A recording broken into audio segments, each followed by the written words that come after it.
On today's show, let's talk about the Mavs versus the Thunder. It's Locked On Mavs, Locked On Thunder crossover. I'm Nick Angstadt, host of the Locked On Mavericks podcast. Joining me, Rylan Stiles of the Locked On Thunder podcast. We're both of Locked On NBA Game Night every night of the week. Go check out that show. Let's talk about this game because there's some stuff at stake in this game. It's an NBA Cup game, first game of the knockout rounds.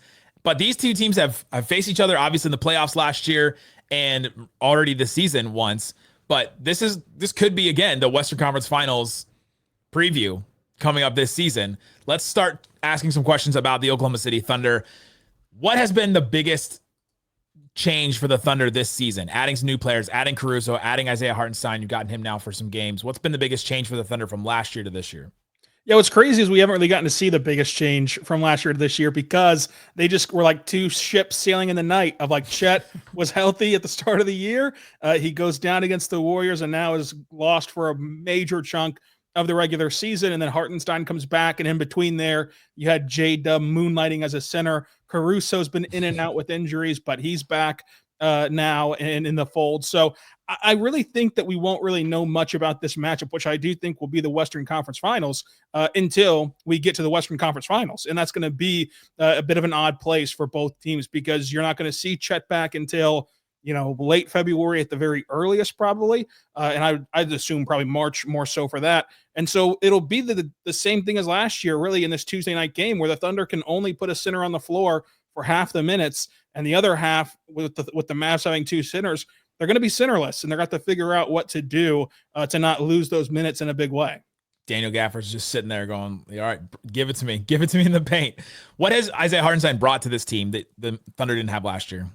Yeah, I think that Hartenstein is the best screen setter the Thunder have had since Steven Adams, and I think that the ability that he has off of screens is better than Steven Adams because with Adams, he could lay a brick wall screen, but all he could do past that really is roll to the rim. And you can hit Hartenstein in the short roll and allow him to be a passer. He can even pop out a bit. And while it doesn't include three-point shooting, it does include table setting from the high post. And with the active cutters in Oklahoma City, it can really bend the defense. Plus, he has that elite push shot, like one of the best shots in the NBA. So he adds an element of intrigue for the Thunder's offense as one, just a playmaking hub, which the Thunder have gone to under Mark a lot, going back to Al Horford, and two, as a screen setter in the sense of separation of with him and J-Dub, he's been a wonder for Jalen Williams to create space for himself. And that was an area that J-Dub struggled with in the playoffs against these very Mavericks. Yeah. I'm very curious to see if this produces a better game from him against Dallas. It did seem like one of the weaknesses in the Thunder was they needed another offensive creator. But if you set up one of your other offensive creators better, then maybe that fixes the problem in general. That's interesting with Hartenstein. What has Alex Caruso brought? When he's on the court, the Thunder have like a 95 defensive rating. What has Caruso brought to the Thunder so far? Caruso is just, I imagine, infuriating to play against with this team specifically. Like he was always really frustrating to play against. But what do you do if you're Luka and Kyrie tomorrow when him and Cason Wallace and Lou Dort are on the floor? J-Dub quietly has had an elite defensive season, partly because of who he's around, but also because he's gotten better as still a young player evolving on that end, and he's gotten stronger. Where's the mismatch? Like whenever Luka calls for a screen, there's no easy switch that he's really going to be hunting for. And so even if you do get a switch, it's not a very favorable switch. And that's what Caruso has provided. There's just no way for an opponent to create a mismatch. Plus, he's able to fly around the floor. The Thunder are top in the league in deflections. They have more turnovers forced and more steals than turnovers given away themselves. Wild. Like this team is just historic defensively as of this moment. We'll see if they can continue it throughout the rest of the year. Only a quarter of the season under their belt so far, but Caruso's defense has really been solid. And recently, it's been a very small sample size because he started out bad offensively overall. So his basketball reference page, including that bad stretch, looks a bit messy. But recently, you've really seen him find his groove as a cutter and as a shooter, and playing off of these guys with the gravity that they have. It's allowed him to up his offensive game a bit. Now he's more comfortable off of those injuries from this hip. So I just think that Caruso's been everything you thought he'd be and makes an already tough defense historic. Only a few teams have had success against this historic defense. The Clippers scored 128, although they lost. The Warriors scored 127. The Mavs scored 121. The The Denver got 122 on them. What have those teams done well that have beaten this defense? Yeah, I think that with those teams, it comes down to, can you hit your shots like PJ Washington in the corner whenever you're left alone? Because while the Thunder are going to load up and make life really hard on Kyrie, on Luka, it's just human nature that they're going to have to leave something available. And while the Thunder are good enough to recover, whenever they play the gap and then fly back out to the corner, you're not going to get there every single time, and you kind of live with that outcome. And whenever you live with that outcome, sometimes a big night is in store for one of those guys you're not expecting there to have one. So basically, just shooting outliers have happened to them. The Mavericks got to play the Thunder under that sequence with no center at all, and so J-Dub is your big man against the Mavericks, and that means that your bench, whenever you don't have Caruso, you don't have Hartenstein, you don't have Chet, you don't have J. Will, really suffered in that game. So it just comes down to those factors, I think, for these opponents of like who of your remaining guys can really have a big night. Shai Gilgeous-Alexander seems like he's just continued the story from last season, but what's the story with him this season as he just continues to be way better than anybody thought when he first came in the league? He's been shooting a ton more threes. I mean, he went 1 for 10 against Toronto, but it's the fact that he's willing to take them. If he can start to consistently make them, it expands his game to the point of there really is no pickup point for a defense on Shai, because if you pick him up too high, you know what he can do around the rim. You don't want to do that. And if you try to pick him up at the elbow and he can start to shoot threes now, well, he can just get into a rhythm from beyond the arc. But really, it's been the improved playmaking that's been the biggest difference for him. He's much better at creating advantages, not just passing to get off the ball, but passing to allow the Thunder to score. Against New Orleans, though, whenever they got physical in the second half on Saturday and really began to blitz Shai and fluster him at the top of the key, you saw the Thunder have their highest turnover mark in that game. You can still get to him a little bit if you do send a double, and that's been a constant theme throughout his career. So we'll see if the Mavericks, of course, with their length and their defenders, can create those turnovers. Has anybody surprised you on the Thunder roster so far this season? I think that the biggest surprise from this Thunder roster is AJ Mitchell coming in as a rookie and looking like a veteran. It helps that he's a multi-year college guy, but still, going back to their training camp, you would have thought that this is the deepest team in the NBA, and there's really no route for a rookie to carve out a name for himself, but AJ Mitchell has. And then just J-Dub. Like, J-Dub has taken a step forward defensively to the point where if he was the only guy on this team, if you take away Caruso and Lou Dort, his all defensive case would be cemented. He still has a chance to make all defensive team with those other guys around him, but I think he does get hurt a little bit by people assuming that the only reason he's good defensively is because he's playing with those guys, but that's not true. I mean, this guy can really, really play, and he's able to just use his strength better, which was surprising because sometimes you add strength and you don't know how to maximize it. But on both ends, the way that he can like shoulder his way inside the lane offensively and brush off guys like that is different from last year. And then defensively, he played center at a high level whenever the Thunder were without their big men for that 2-week stretch in between the Chet injury and Hartenstein's return. So I just think that overall you've seen him add the right muscle and be able to use it. So those two things have been really shocking. I will tell you, and Thunder fans, that as of Monday, PJ Washington is questionable going into this game with an illness. The illness has destroyed this Mavs team and gone through almost every single player on this team. So we'll see if he plays or not. But how confident are you in this game? What are you looking for in a game like this on the Thunder side? I'm not very confident in the sense of this has been a Mavericks team that's had the Thunder's number a bit.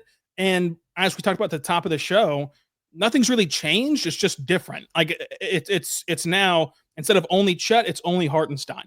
Caruso coming in as a guy who's very scalable and can defend bigger bodies, the best in the NBA from a guard position, that can certainly help, but you're still going to have to weather a period of time where the Mavs have a big and you don't.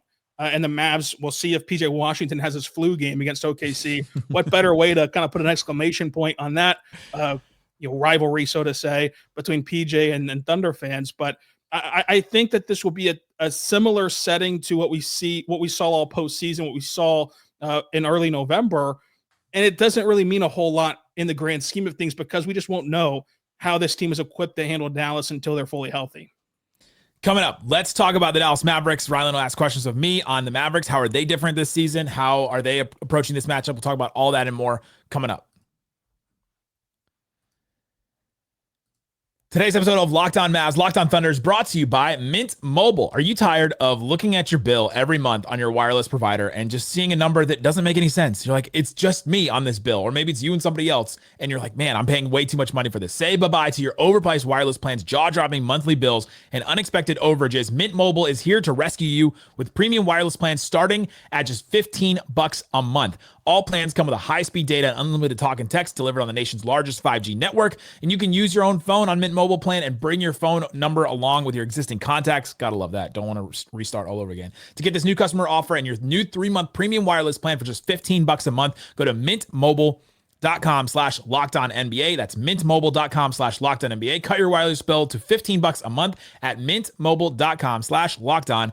$45 upfront payment required, equivalent to $15 a month. New customers on first 3-month plan only. Speed slower, above 40 gigabytes on unlimited plan. Additional taxes, fees, and restrictions apply. See Mint Mobile for details. Also brought to you by FanDuel. FanDuel Sportsbook has all kinds of props and odds, things that you can use to get in on the action. Put down $5, your first $5, and if you win, you get $150 in bonus bets. Right now, Thunder Mavs, it is Thunder minus 4.5. So I think the line has actually gone down because I think it was 5.5 or 5 earlier. So 4.5 for the Thunder right now. The money line for the Thunder is minus 198 for the Thunder, plus 166 for the Mavs. Put down that $5 on either of these teams if you're confident. If you're listening to this and you think, man, this guy talking about the Mavs is just so ridiculous, so stupid, the Thunder are going to win this game, put the $5 down on the Thunder. If you think that the Thunder guy is ridiculous and everything he said is stupid, then put the $5 down on the Mavs. Whatever you do, check it out at FanDuel. It's America's #1 sportsbook. Never waste a hunch. Make every moment more with FanDuel, official sportsbook partner of the NFL. Thanks for hanging out with us on Locked On Mavs, Locked On Thunder. Being part of the show, being an everydayer. Check out Locked On Thunder on YouTube and everywhere else you get podcasts. Mavs the same way. All right, Rylan, let's talk about the Mavs. Let's talk Mavs. Let's talk PJ Washington first and foremost, because his game against Toronto certainly made the rounds in Thunder circles whenever he was, basically a no-show against Toronto. And we know what's happening on Tuesday if he's healthy enough to play. Have you seen anything specifically that's different for PJ playing the Thunder? Yeah. Some people are calling him PJ Oklahoma up here instead of PJ Washington. I think he plays with such confidence against them. And there is something about the walking into that building, being confident after having played that great playoff series and hitting shots like that. But I think the other thing is he is the inherent advantage the Mavs have had over the Thunder, in that the Thunder start like a 6'6" guy, 6'5" guy at 4, right? It's J-Dub or Aaron Wiggins or somebody like that in that spot because they haven't had the size, which we already talked about. And so PJ being 6'7", 6'8", being the player that he is, the Mavs will give him early touches where he can post up, can score on somebody, and then all of a sudden he's getting a couple of baskets easier here and there, and then he's getting more confident and then hitting his shot there. And so I think that is part of it. He also has been great on the boards against them. I mean, 17 rebounds the last time these two teams played. And I think that is giving the Mavericks a huge advantage too, when you got a wide open possession and all of a sudden PJ just gobbles it up because he's bigger than a couple other players on the court.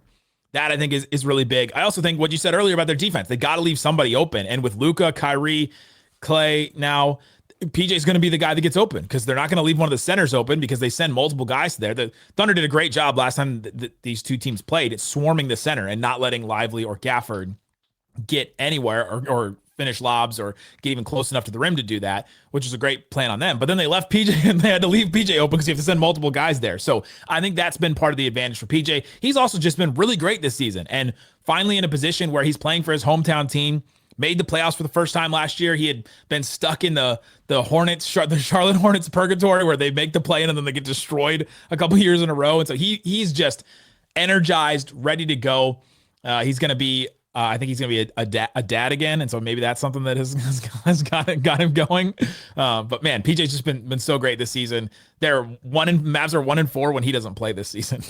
It certainly got him going 9 months ago, but I think that the confidence from PJ has been felt because against the Mavericks and the Thunder game earlier this year, he only had 3 open shots. Nick, how crazy is that? 3 open shots against the Thunder. They were trying to defend him, but the confidence allowed him to go score through Aaron Wiggins, which you talked about having to put guys that are smaller than him on him. Well, Wiggins is a good defender. He can't magically grow, 3 inches unless he had our good friends over at Blue Chew. But whenever you look at when you look at this matchup, the biggest difference from the roster standpoint has been the 2 big additions for the Dallas Mavericks: Klay Thompson, of course, and Quentin Grimes, our guy Quentin Grimes. Yes. First with Thompson, like what has Thompson ended up being? Like, there was a segment of NBA fans who figured he was washed, a segment who still believed in him. Where is that leveled at a quarter way through the year?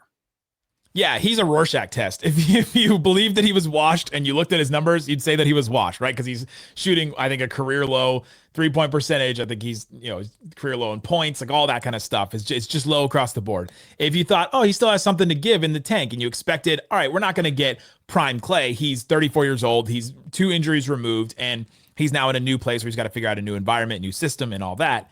Then you're like, oh, well, at least he's still contributing. And that's kind of been what it is. It's been some of each of them.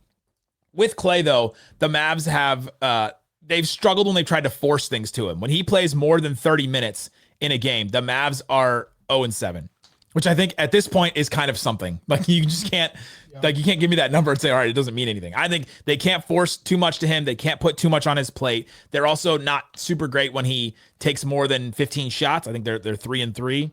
And they're way better when he takes less shots. So stop forcing stuff to Klay. Let his offense come in the flow of the offense. And the other guys have just been better. Najee's been better. PJ's been better. Grimes has been a little better.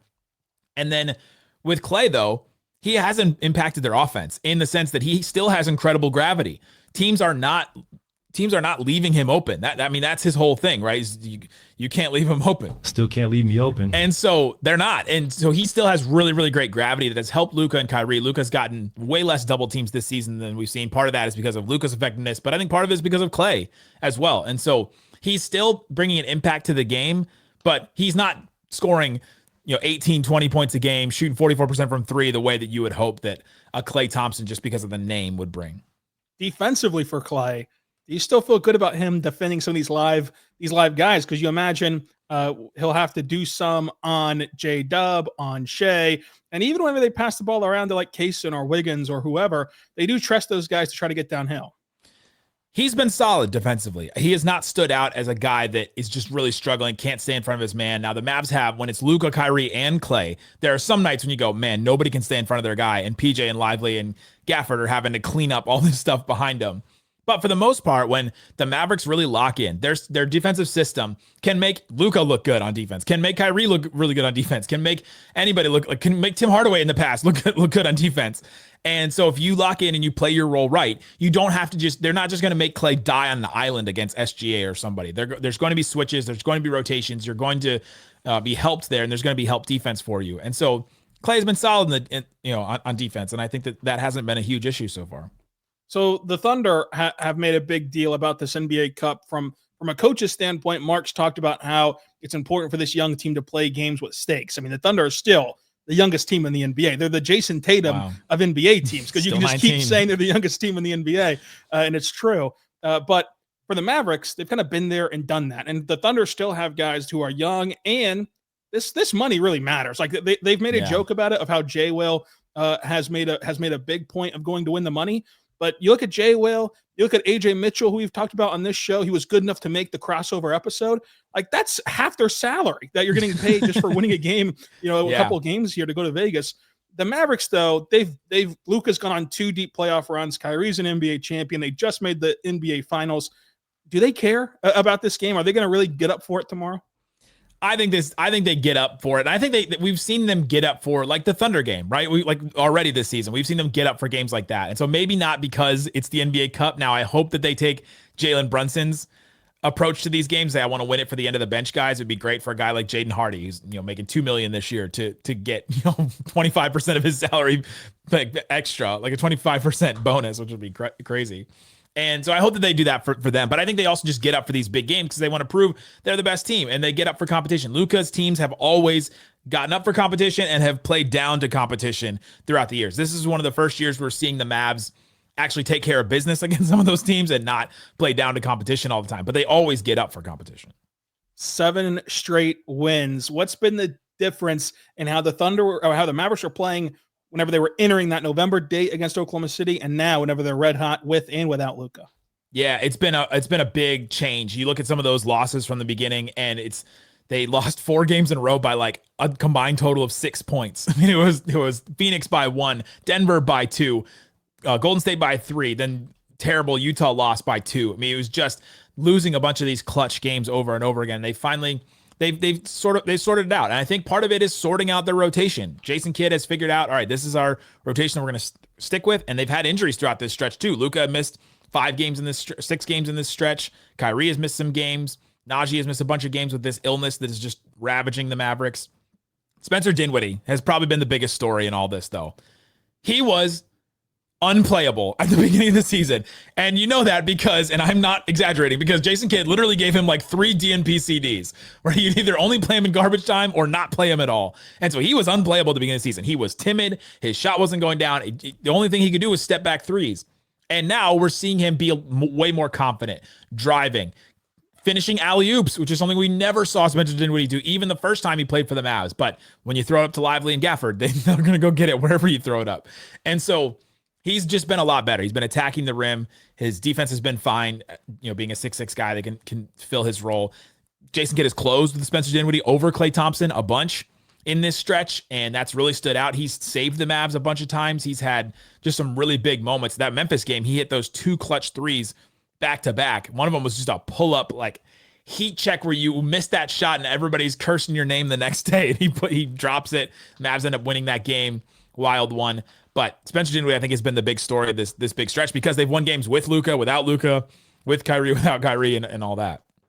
And the last question is pretty simple, Nick. Was the NBA Cup game against the Memphis Grizzlies rigged where the Mavericks shot a billion free throws in the fourth quarter? It was rigged in the third quarter for the Grizzlies and the fourth quarter for the Mavs because that third quarter was brutal for the Mavericks. But the Mavs were the more aggressive team. They got more free throws, and they did get some favorable calls in their favor for sure in that Memphis game. But when you attack and you take advantage of how these refs are calling these games, I don't know. It's part of the game now. It's the game within a game, which sometimes the Mavs win really well when Luka tries to play that game within a game, and sometimes it comes back to bite him. In that game, it really worked for him. Well, the good news for Mavs fans is that the Thunder have a historically bad free throw rate, which would be like bottom 5 in the NBA in league history for this team. So perhaps that'll be another rigged game in the NBA Cup for Dallas. And it's okay because SGA doesn't get a really good whistle, so he doesn't. I mean, it's proven fact. It's the 30th free throw rate there is. So we'll just have to see how the refs are feeling tomorrow. Oh, we'll see on that. Thanks for hanging out with us on Locked On Mavs, Locked On Thunder, the crossover. Go check out Locked On Thunder after the game, Locked On Mavs as well after the game. I think we got the 3-man weave, me and Slightly and Isaac on. So, guys, thanks so much for listening to Locked On Mavs, Locked On Thunder. Peace out. Boom. Boom.